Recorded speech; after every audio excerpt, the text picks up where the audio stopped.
Plutôt bonsoir à toutes et à tous, et merci d'avoir répondu à l'invitation de l'ACA, Association Ciotadène contre Aedes albopicus, plus communément appelée moustique tigre. Avec le docteur Valéry, ici présent, nous avons créé cette association en 2016, pas en 1900, pour lutter contre la prolifération du moustique et ainsi réduire le risque d'épidémie sur la Ciotat, Céreste et les environs. Le moustique tigre est un vecteur compétent pour ces maladies et de plus, bien qu'originaire d'Asie du Sud-Est, il s'adapte parfaitement au climat tempéré et au contexte urbain. Bien que l'adulte se déplace peu, environ 150 mètres, l'espèce colonise des zones de plus en plus importantes par le biais du transport passif, que sont les cargos, les voitures, les camions, etc. Aujourd'hui, 67 départements métropolitains sont colonisés. Didier Fontenille nous présentera le film réalisé par l'IRD sur cette thématique et nous fera partager sa connaissance de cet insecte. Nous n'avons pas résisté au plaisir de faire connaître deux produits innovants qui nous semblent apporter un plus à la panoplie existante. Alors mon produit est révolutionnaire tout simplement parce qu'il est éco-conçu et éco-responsable. Il est basé sur un support en fibre 100% naturelle de lin, sur laquelle on a fixé du BTI, donc une protéine naturelle également aussi, qui est utilisée par tous les opérateurs de démoustication pour la lutte contre les larves de moustiques. Notre produit, Bodyguard anti-moustique, est le premier anti-moustique au monde, efficace 8 heures sur la plupart des moustiques, sain pour l'homme, respectueux de l'environnement et qui sent aussi bon qu'un parfum. Et on vient de sortir depuis cette année une nouvelle formule spéciale bébé à partir de 3 mois.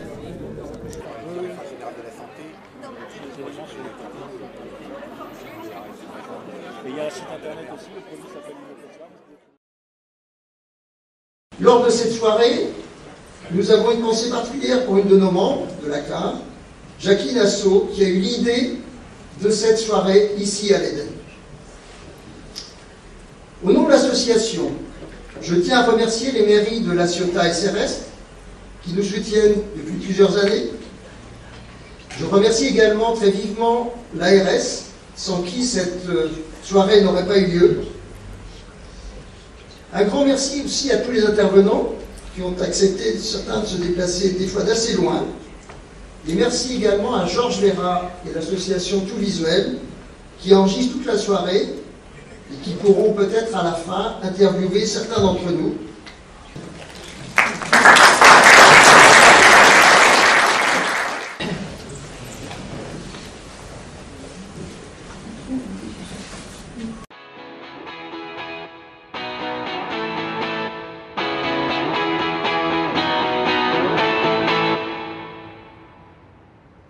Bonjour, je m'appelle Aedes albopictus, mais vous pouvez m'appeler Aïda. Certains me connaissent sous le nom de moustique tigre, ou tigresse dans mon cas. Oh, ne me confondez pas avec les autres espèces de moustiques, s'il vous plaît. Je suis simple à reconnaître, avec mes jambes graciles, ma taille fine, et surtout mes inimitables rayures noires et blanches. C'est d'ailleurs bien plus élégant que le style panthère. Vous ne trouvez pas? Quel âge me donneriez-vous? 29 jours? Je sais, je ne les fais pas.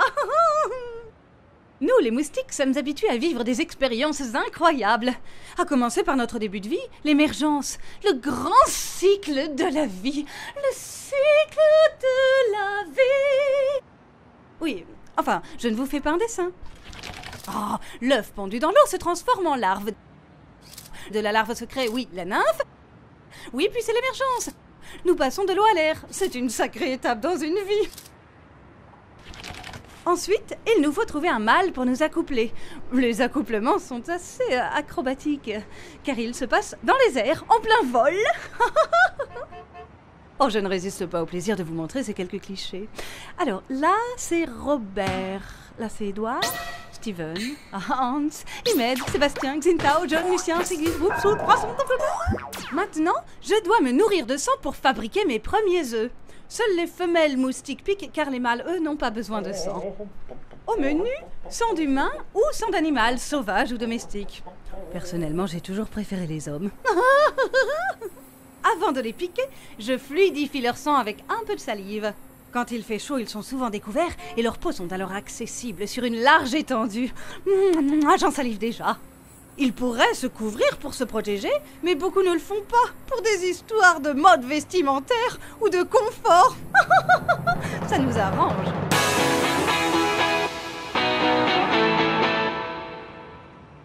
Mais les humains ont trouvé une parade redoutable à nos piqûres. Ils se badigeonnent d'un répulsif anti-moustique qui les rend immangeables. Pas si répugnant.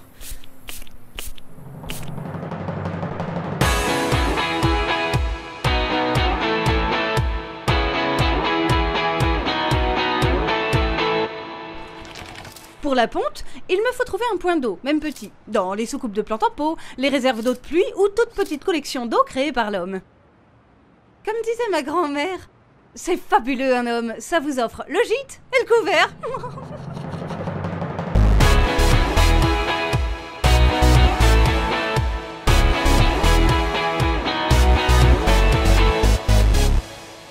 Durant les 30 jours de ma vie, j'aurais pondu 7 à 8 fois des portées d'une centaine d'œufs. Bon, tous n'auront pas survécu, mais en si peu de temps, c'est déjà une belle descendance, non? Non? Attention toutefois, car plus nous sommes nombreux, plus les humains tentent de nous exterminer. Car ils savent que nous pouvons aussi transmettre certaines maladies. Dans mon cas, la dengue ou le chikungunya. Bon, bien sûr, nous ne sommes pas toutes porteuses du virus. Pour piquer un humain, je fluidifie son sang avec un peu de salive. S'il est infecté par le virus de la dengue ou du chikungunya, j'aspire son sang et le virus. Celui-ci va se multiplier en quelques jours à l'intérieur de mon corps et je le transmettrai alors à chaque piqûre via ma salive. C'est dingue, non? Mais comme il n'existe pour le moment ni vaccin ni médicament pour contrer ces maladies, le plus sûr pour l'humain est encore de ne pas se faire piquer.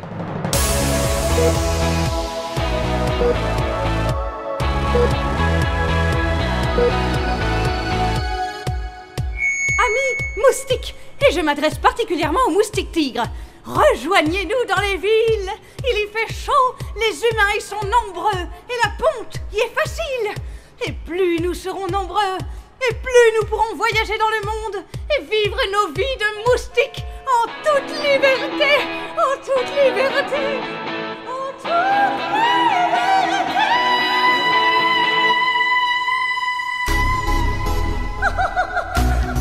En toute liberté. En toute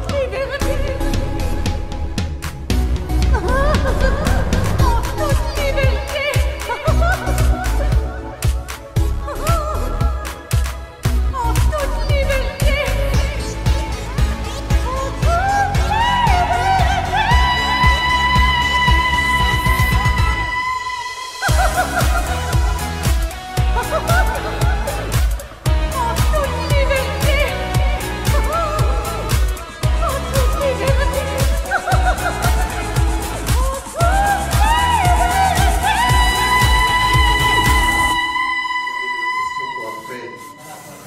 J'espère qu'il y aura plus que 2 questions. Bonjour à tous. Je suis flatté de voir autant de monde dans une salle parce qu'il m'est arrivé de faire des présentations devant un parterre beaucoup plus dégarni. Je suis Didier Fontenay, je suis chercheur de l'IRD, j'ai contribué au petit film que vous avez vu, et ma spécialité c'est les maladies vectorielles, donc les maladies transmises, enfin les agents infectieux transmis par des arthropodes vecteurs. Il n'y a pas que les moustiques, il peut y avoir les puces, etc. Et je m'occupe de 2 initiatives en Occitanie, région voisine, sur le risque infectieux et les vecteurs. Donc suivante éventuellement. Donc les moustiques c'est ça, et bien sûr, donc c'est assez désagréable, suivante. Voilà. Donc vous retiendrez que évidemment les moustiques ça pique, suivante. Mais les moustiques transmettent également des agents pathogènes comme on l'a vu, et ici c'est, admettons, le virus de la dengue. La diapo est tronquée en haut, c'est la dengue, le petit d. Et alors donc ça c'est une diapo très simple pour dire que effectivement la dengue ça tue. J'ai dirigé pendant 5 ans l'Institut Pasteur du Cambodge, ça c'est une diapo du Cambodge, Et c'est une maladie qui est très grave dans ce pays. Certes, il y a beaucoup de formes asymptomatiques, mais il y a aussi beaucoup de formes symptomatiques qui se terminent dramatiquement, comme ici dans les hôpitaux. Il y a 3500 espèces de moustiques décrites sur Terre. Et donc vous voyez des magnifiques photos de ces moustiques. En haut, c'est son cousin ou sa cousine. Alors, on a vu dans le film le cycle du virus dans le moustique, ça c'est très important, parce que le moustique n'est pas une seringue volante. Sinon, il aurait transmis le VIH, le sida, ou d'autres virus sanguins. En fait, il faut absolument que le virus se réplique, se multiplie dans le corps du moustique. Alors, pour la dengue, mais c'est valable également pour Zika, chikungunya et même la fièvre jaune, en fait, ce ne sont pas des virus qui sont tombés du ciel comme ça chez l'homme. Ils viennent de la forêt. Ce sont des virus de singes, des primates comme nous, qui sont transmis de forêt en forêt, vous voyez sur la droite, de singe à singe par des moustiques de forêt.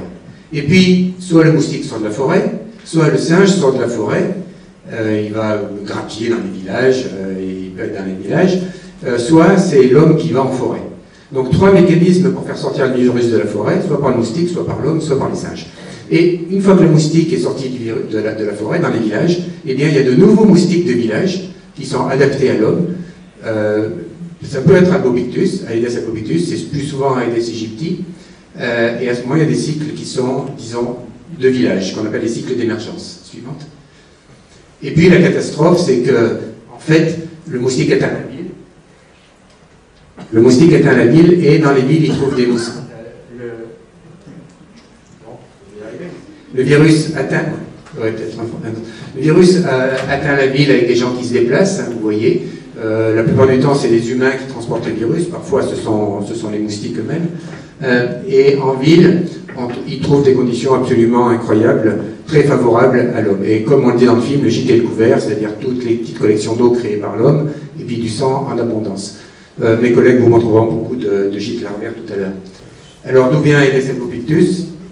Eh bien, il vient d'Asie du Sud-Est, et au départ, il y a longtemps, je ne peux absolument pas vous donner de date, mais plusieurs milliers d'années, c'était un moustique de forêt. Ses ancêtres étaient en forêt. Puis il est sorti de la forêt progressivement, il s'est adapté au village en Asie du Sud-Est, et puis il a gagné le Japon, on ne connaît pas les dates exactes, mais il s'est adapté à un climat tempéré au Japon, et ça c'est un mécanisme génétique tout à fait exceptionnel, assez rare chez le moustique tigre. Alors, le moustique tigre a un génome, son ADN c'est très gros, les chercheurs sont extrêmement surpris par ça, et ça explique pourquoi il a ce pouvoir adaptatif très important. Il a un ADN très grand, un génome très grand. Alors, la vie du moustique, je vous ai dit, on le voit dans le film également, le petit film, la vie d'une femelle, c'est assez monotone finalement. Elle émerge, elle s'accouple, et elle pond des œufs. Mais pour prendre des œufs, il faut prendre du sang. Alors je terminerai juste avec cette diapo. C'est un gros problème, et ce n'est pas seulement un problème pour nous ici à La Ciotat ou dans le sud de la France, c'est un problème pour le monde entier. Ce moustique, comme vous l'avez vu, s'est distribué à peu près partout dans le monde. Il a aussi son cousin ou sa cousine qui s'appelle Aedes aegypti, et ça permet la diffusion de virus comme le virus chikungunya dont on va nous parler. Sur la transmission des maladies via le moustique, est-ce qu'il y a un impact? Est-ce que vous avez observé déjà des changements? Oui, alors merci, c'est une question extrêmement importante. Pour sur la maladie. Est-ce qu'on peut penser que le fait que nous déforestions... Alors les changements environnementaux globalement, hein, c'est les changements aussi des pratiques agriculturales, l'urbanisation, etc. Marie-Brigitte va nous expliquer un peu comment elle a vécu cette... Lors d'un voyage à la Martinique, j'ai été piquée et diagnostic chikungunya. Donc on est revenu en métropole. Là-bas j'avais eu beaucoup de fièvre, j'avais été vraiment très fatiguée, les articulations qui commençaient à se bloquer, j'allais vraiment pas bien. Il est vrai que c'est pas marrant.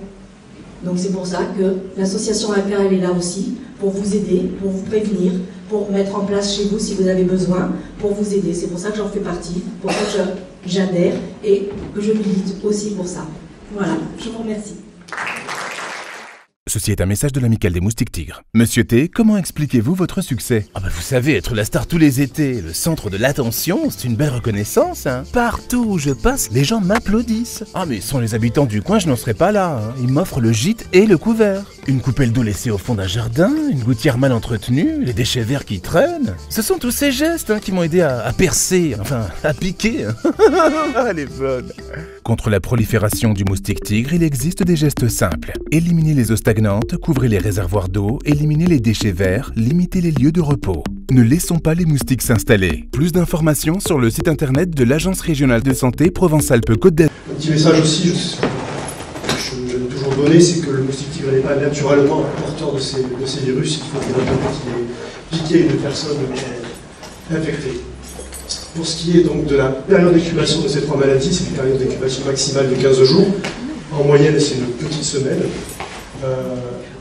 La période de virémie, alors ça c'est une période qui est extrêmement importante, c'est le temps où le virus est présent dans la circulation sanguine. Et donc c'est la période pendant laquelle une personne infectée va pouvoir contaminer un moustique. J'en parlerai assez souvent. Cette période de virémie, elle commence 2 jours avant le début des signes cliniques et elle se termine environ 7 jours après. En termes de clinique, le chikungunya, c'est en métropole.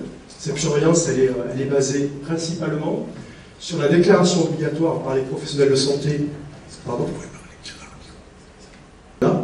Et on a aussi un partenaire très important dans le cadre de cette surveillance, c'est le Centre national de référence des arbovirus, qui se trouve à Marseille. L'utilisation qui est faite par l'Agence régionale de santé. Sans parler de la... Au départ, c'est lors d'un voyage. Oui, mais comment? Je veux dire, au départ, c'est un moustique, et après... Et c'est un moustique à piquer, personne qui était... Ceci est un message de l'Amicale des Moustiques Tigres. Monsieur T, quel est votre secret pour être en si bonne forme? Je dois vous avouer quelque chose. Je n'ai pas de secret, hein. Je profite simplement des plaisirs de la vie. Dès que l'été arrive, c'est la folie. Fenêtre grande ouverte, les bras à l'air, pas de protection. Les gens m'ont vraiment dans la peau. Alors, dire non à tout ça? Non mais oh, vous pouvez vous gratter, hein. Blague de moustique, il y en a qui ont compris.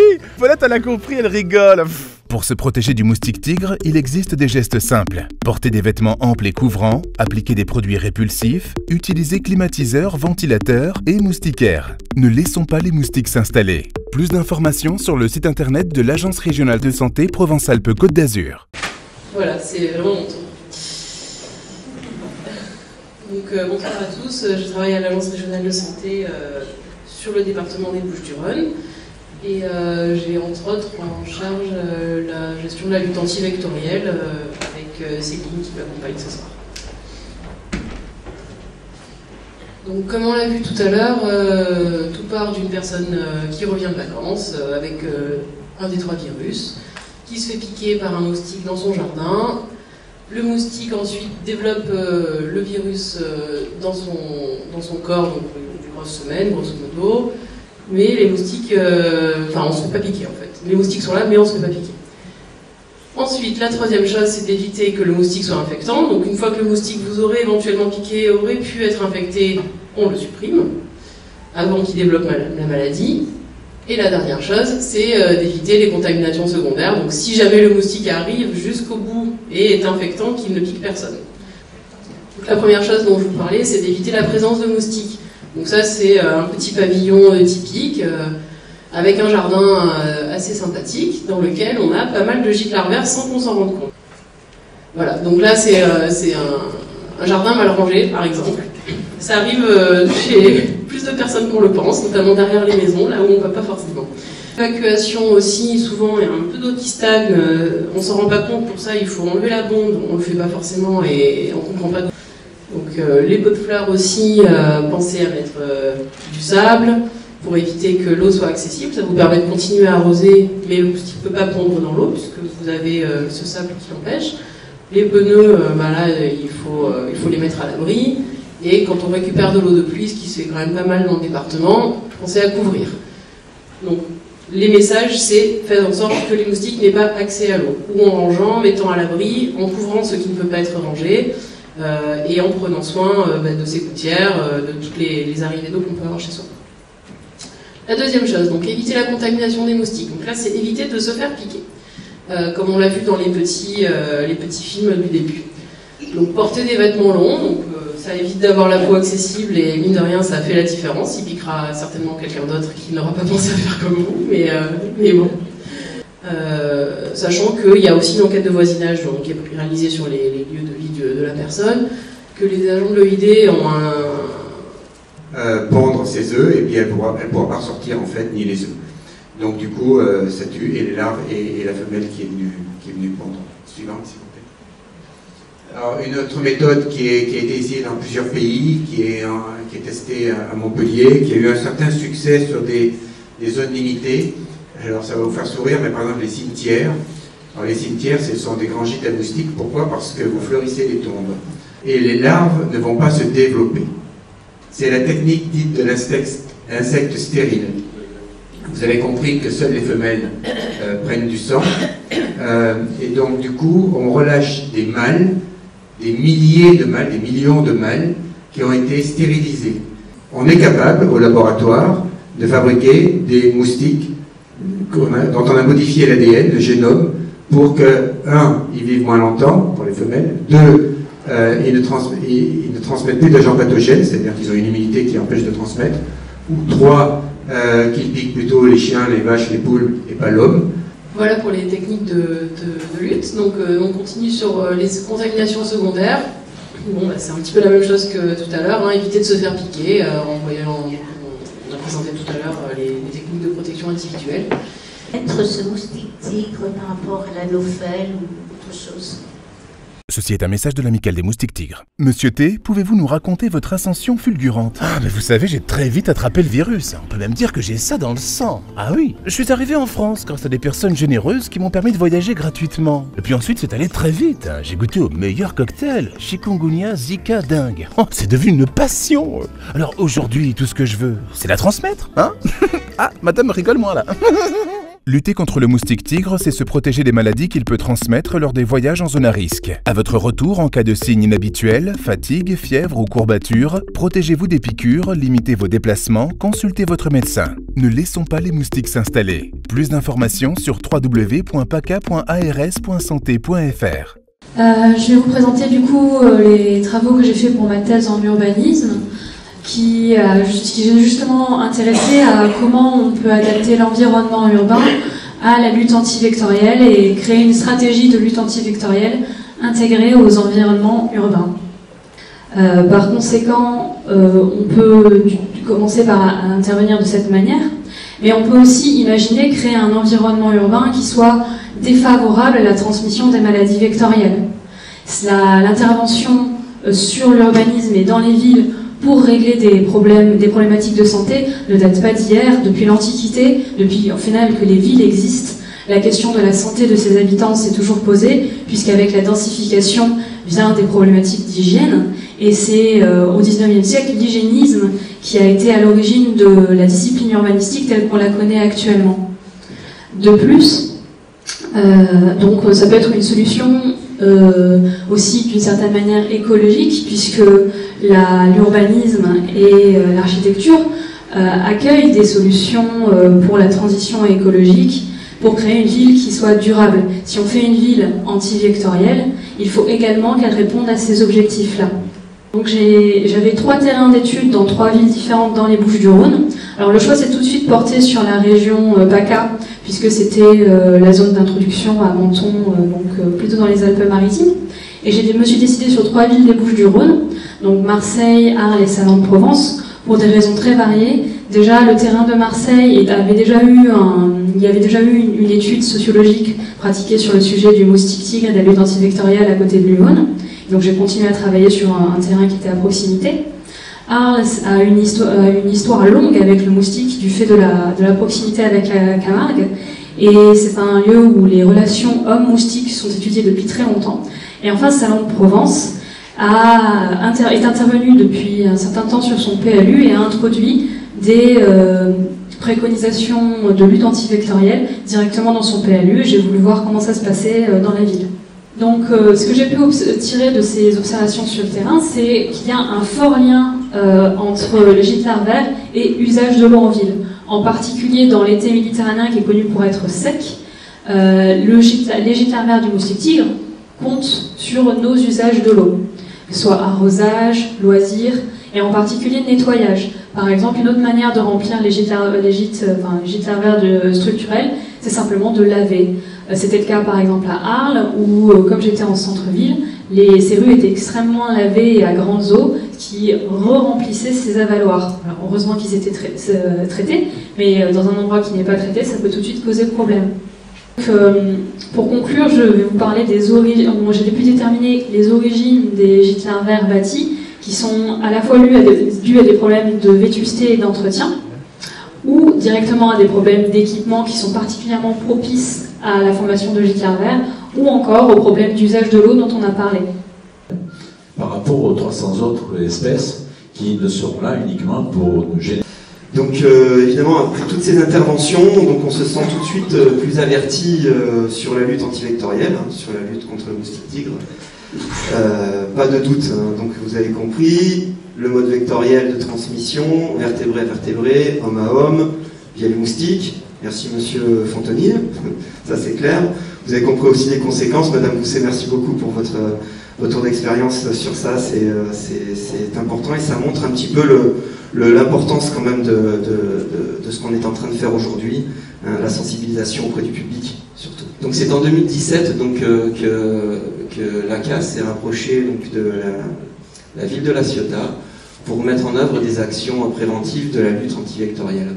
Donc dans le domaine public, donc, des actions directes ont été mises en place, donc évidemment au préalable donc la formation des agents, donc évidemment par les membres de l'association ACA, mais aussi par l'EID, donc l'entente interdépartementale pour la démoustification du littoral méditerranéen. Donc depuis maintenant à peu près 1 an et demi, donc sur les actions à venir qui vont venir compléter donc en fait ces actions déjà établies en 2017. Donc en munissant la brigade de l'environnement qui va être créée à la ville de La Ciotat par l'identification d'un agent qui sera donc référent dans la lutte anti-moustique, soit un succès, mais quand je vois le nombre de personnes qui assistent à cette conférence, je suis bien heureux de les avoir accompagnés parce que je crois que c'est un vrai succès donc pour cette conférence et bien entendu aussi dans le développement d'un site web que l'ACA va mettre en place, mais ça peut-être je vais laisser le président M. Charvet vous en parler et vous dire quelques mots juste après. C'est pas autorisé, c'est toléré jusqu'à 2 ou 3 cm de boue. Sur le passé, évidemment, on ne peut plus rien faire, mais n'y a-t-il pas une solution pour qu'à l'avenir on interdise? Donc en fait, c'est exactement le sujet en fait, dont je parlais quand je parlais d'implémentation de critères supplémentaires dans les optimisations à venir du PMU. En fait, ce sujet-là, bien évidemment, on ne peut pas... on a d'autres actions peut-être à réaliser sur l'existant. Ça évidemment, c'est problématique. Par contre, là où on peut agir, c'est sur le futur, sur les projets à venir. Et donc, imposer au promoteur, lorsqu'il va faire ses dalles, ses terrasses, ses toits terrasses avec des dalles, de lui imposer des critères qui ont été bien spécifiés tout à l'heure, hein, je crois, qui les obligeraient à suivre cette réglementation. Alors après, bien entendu, il faut aussi aller vérifier que ça a été fait. Donc ça, c'est encore autre chose, parce que bien entendu, on va dire que l'ensemble des promoteurs, quand ils proposent leur projet, déjà, ils expliquent qu'ils vont faire ces gestes, qu'ils vont réaliser ces travaux supplémentaires pour pouvoir s'adapter, on va dire, à cela. Mais par contre, après, bien entendu, il faut aller vérifier. Et c'est en ça que cette brigade de l'environnement pourrait encore être plus utile, parce qu'elle aurait la possibilité de pouvoir aller vérifier si effectivement les travaux ont été réalisés en ce sens. La question est peut-être un petit peu plus généraliste que le moustique tigre. Est-ce qu'on a fait des recherches pour savoir pourquoi des individus se font plus piquer que d'autres? Oui, on le sait, plus ou moins. On constate déjà que, oui, certaines personnes sont plus piquées que d'autres, mais la même personne n'est pas piquée de la même manière aux différents moments de sa vie, de sa journée et de son état physiologique. Personnel. J'ai l'impression que les moustiques tigres n'aiment pas parcourir de grandes distances. Les études montrent qu'effectivement on est sur 100-150 mètres, je crois que là on passe un petit peu plus loin et les nouvelles études arrivent sur 200 voire 300 mètres pour maximum. Est-ce que c'est Mistral qui les éloigne? Est-ce que le moustique aime le vent? Comment il réagit à ça? Alors le moustique, comme on l'avait avec le ventilateur, qui peut être un bon système d'éloignement du moustique, ne vole pas trop quand c'est assez venteux, ça le déstabilise très facilement. Alors c'est pas ça qui explique le nombre de cas différents. C'est compliqué, c'est multifactoriel j'imagine, et on n'a pas trop la réponse. Donc le paludisme, c'est quelque chose qui n'est pas strictement tropical. Bien sûr, il est beaucoup plus grave sur les tropiques, parce qu'il y a la température joue, l'écosystème joue. Donc le paludisme reste la maladie vectorielle, ce qu'on appelle vectorielle, c'est-à-dire transmise par des vecteurs, par des moustiques, la plus grave. Mais le moustique tigre, vous pouvez l'écraser, aucun problème.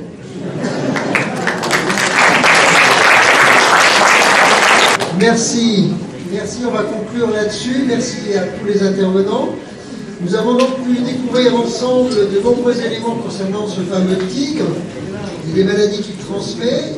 Nous avons donc vu aussi que nous n'avons pas intérêt à favoriser sa reproduction en raison de son côté nuisant, mais aussi des risques de maladie.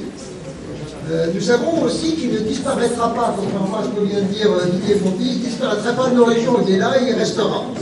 Le bilan que je tire de cette conférence est qu'on a pu constater qu'on a la chance d'avoir à La Ciotat une association qui lutte contre les maladies vectorielles propagées par le moustique tigre qui s'appelle l'ACIA et qui nous a permis aujourd'hui de rencontrer de nombreux intervenants qui nous ont informés sur cette problématique.